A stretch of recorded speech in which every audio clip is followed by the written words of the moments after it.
তো hey guys, good morning. প্রতিদিনের মতো আজকে কিছু করার নেই, তাই আমি শুয়ে আছি আমার মিনাল মিলে। তো আজকে আমরা বিরিয়ানি বানিয়েছিলাম গাইস, সেটাই দেখো তোমরা। আর কিছু করার নেই গাইস, সরি গাইস।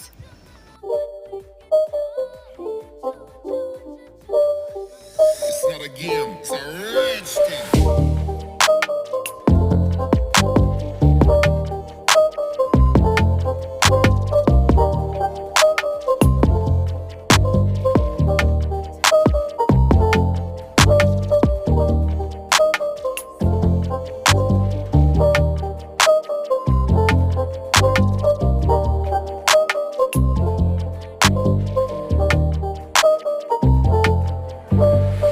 যদি গাইস বিরিয়ানির টেস্টের কথা বলি, এটা বেশি ভালো না আর বেশি খারাপও না, কারণ মা মশলা কম দিয়েছিল, কারণ কাকিরা কম খায় মশলা, সেই জন্য।